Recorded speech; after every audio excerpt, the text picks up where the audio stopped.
नमस्ते दोस्तों, मेरे सुनो गवर्नमेंट चैनल में आपका स्वागत है। मैं हूं अनीता चौहान, पत्नी Shri Prempal Singh Chauhan, deputy manager, national fertilizers limited, Nangal. आज के वीडियो में एम्प्लॉइज पेंशन स्कीम से संबंधित एक नई जानकारी देने के लिए मैं आप सबको मेरे हस्बैंड श्री प्रेमपाल सिंह चौहान से मिलवाती हूं, जो इस विषय के जानकार है। तो चलते हैं। दोस्तों नमस्कार, उम्मीद करता हूं आप सब लोग अच्छे से होंगे। दोस्तों, पेंशन का केस जिस तरह डिले हो रहा है, इन कंडीशंस में हमें सुप्रीम कोर्ट के डिसीजन को लागू करवाने के लिए हमें वापस कोर्ट केस करने पड़ेंगे और उसके लिए हर व्यक्ति को लीगल नोटिस देना चाहिए, चाहे अपने वकील के थ्रू दें, चाहे अपने आप दें, लेकिन आप अपने कुछ ग्रुप बनाकर दे सकते हैं।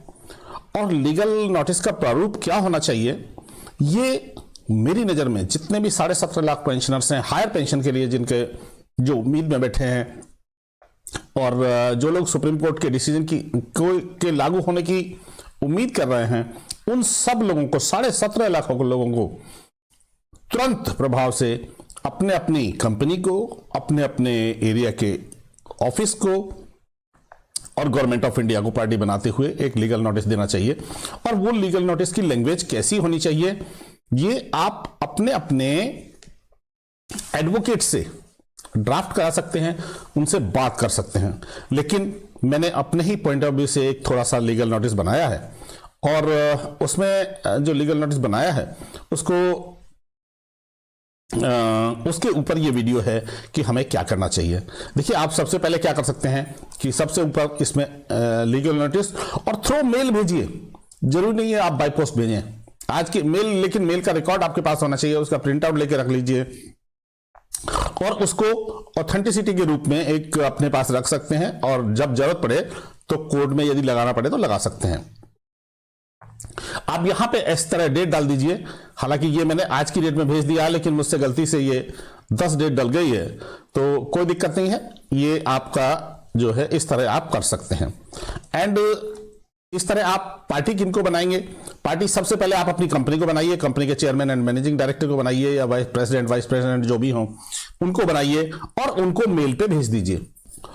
दूसरा पार्टी बनाएं आप रीजनल प्रोविडेंट फंड कमिश्नर को, जो आपके एरिया का हो, और उसको भी आप मेल पर भेज सकते हैं। हमारा यहाँ चंडीगढ़ है, रीजनल ऑफिस चंडीगढ़ है, तो इसलिए हमने ये चंडीगढ़ ऑफिस का मेल भी लिखा हुआ है और इसको मेल भेजा है ये। तीसरा आप किसको भेज सकते हैं, chief provident fund commissioner Delhi, क्योंकि हेड ऑफिस है और हेड ऑफिस का जो मेन अधिकारी होते हैं वो चीफ प्रोविडेंट फंड कमिश्नर होते हैं, इनको पार्टी बनाइए। और चौथा गवर्नमेंट ऑफ इंडिया, यानी secretary department of labour and employment, Shram Shakti भवन, रफी मार्ग, नई दिल्ली, और इनका ये मेल है, आप इनके मेल नोट कर लीजिए, secretary-labor@nic.in, ये इनका मेल है। और इस तरह हम ये 4 पार्टी बनाते हुए, आप इसमें से यदि आप हेड ऑफिस के नजदीक बैठे हुए हैं तो आप सिर्फ 2 पार्टी भी बना सकते हैं, 3 पार्टी भी बना सकते हैं, लेकिन मैंने 4 पार्टी बनाई है। अब हम चलते हैं, इसमें कंटेंट क्या होना चाहिए। सबसे पहले तो सब्जेक्ट। नोटिस थोड़ा लंबा है, मैं इसे थोड़ा सा जल्दी करने की कोशिश करूंगा और ये मैं उपलब्ध कराऊंगा सब लोगों को। Legal notice for the non compliance of the provisions of the honourable supreme court judgment dated 4/11/2022 in matter of Prempal Singh Chauhan, deputy manager national fertilizer, deputy manager employ number 3 this at national fertilizer limited, Nangal. ये हमारा subject है और ये मेरा particular notice है, ये मैंने खुद दिया है, क्योंकि मैं भी तो चाहता हूं पेंशन मुझे लगनी चाहिए, क्यों नहीं लगनी चाहिए।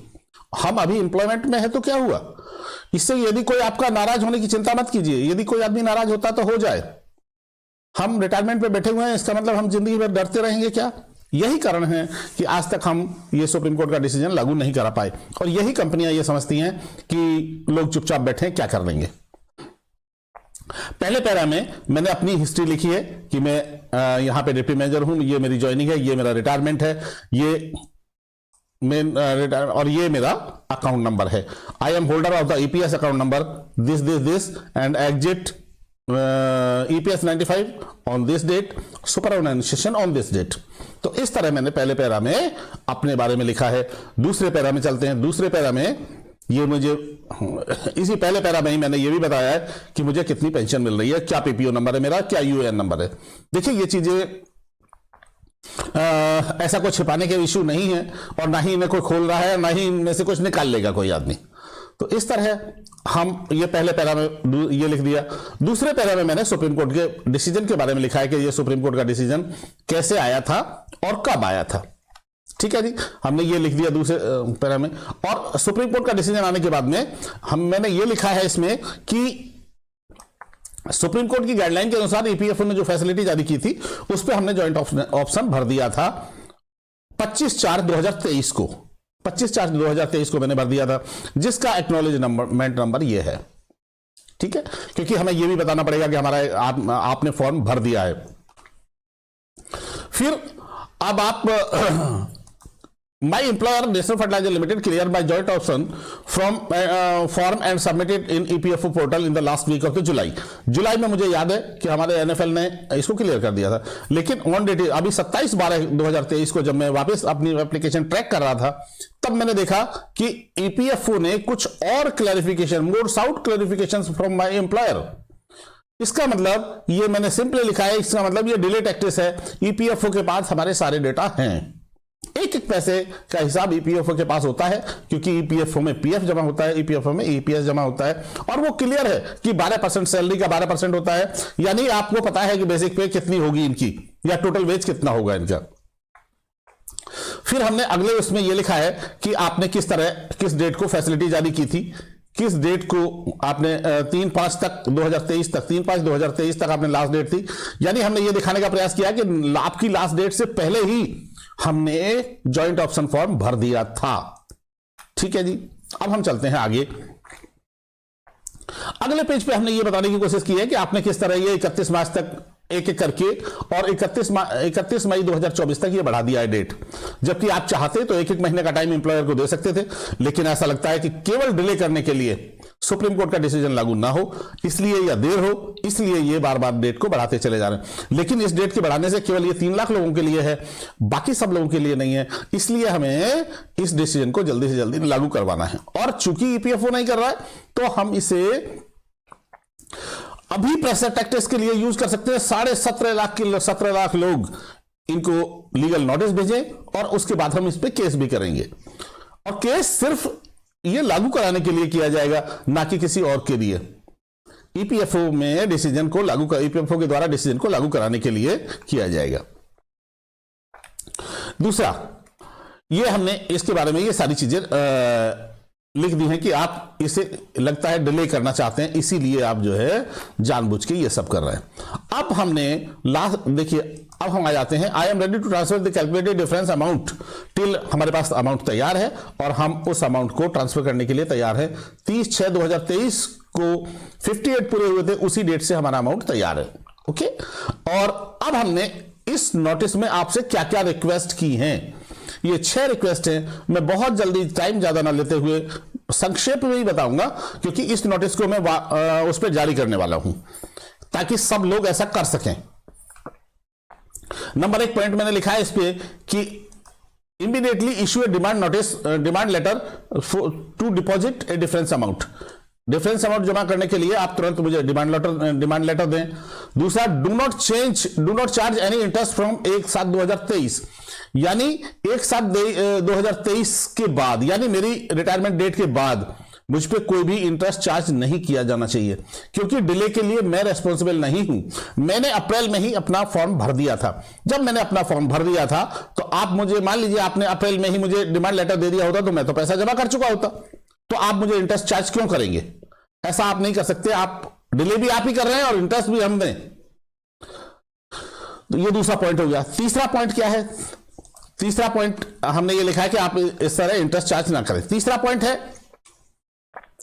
कि start by higher pension from 1/7/2023 with immediate effect as per the principle of the equity and reciprocity if interest is charge on a demanding difference amount after 1/7/2023। यानी यदि आप 1/7/2023 के बाद अपने डिमांड नोटिस में मुझे इंटरेस्ट चार्ज करते हैं, then pay interest on the payment of the higher pension arrears.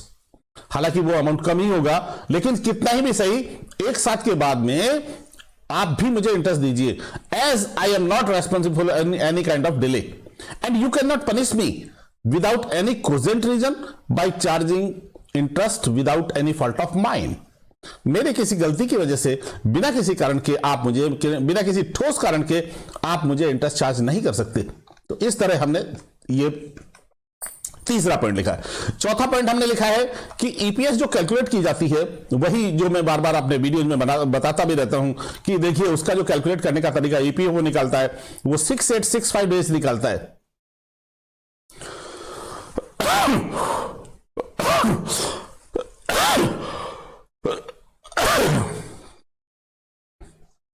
और ये कैसे निकालता है? 16/11/95 के बाद, 16/11/95 से लेकर 31/8/2014 तक दोनों डेज इंक्लूड होते हैं इसमें।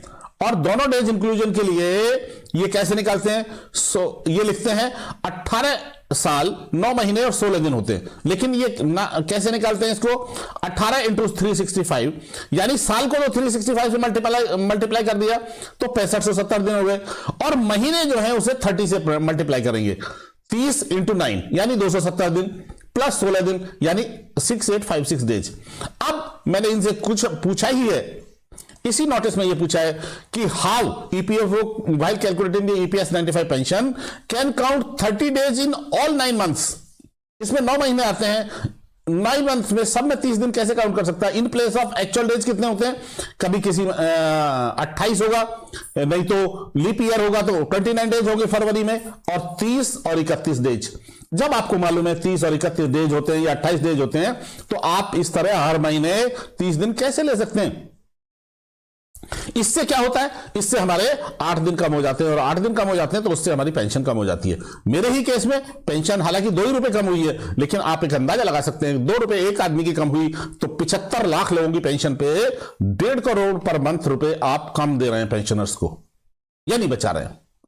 और 5वें पॉइंट में बहुत इंपॉर्टेंट पॉइंट मैंने रेज किया है। वो इंपॉर्टेंट पॉइंट इनके लिए यह है कि यदि हम 23-25 लाख रुपए, कुछ लोगों का तो मैं जब कैलकुलेट करता हूं, मेरे पास चूंकि डाटा आते रहते हैं, 55 लाख रुपए तक जमा करना है, और यदि 55 लाख रुपए जमा करने के बाद में बंदे की डेथ हो जाती है तो उन 55 लाख रुपए का क्या होगा? आपके पास कोई प्रोविजन नहीं है कि 55 लाख रुपए आपने दे दिए, ईपीएफओ के खाते में 55 लाख रुपए जमा कर दिए, और अनफॉर्चुनेटली महीने 2 महीने में बंदे की डेथ हो जाती है, तो उस केस में उसका पैसा तो 55 लाख रुपए जैसा अमाउंट, 20 लाख 25-30 लाख रुपए जैसा अमाउंट उसका तो चला गया, एंड उसके लिए वापसी के लिए कोई भी प्रावधान ईपीएस में नहीं है।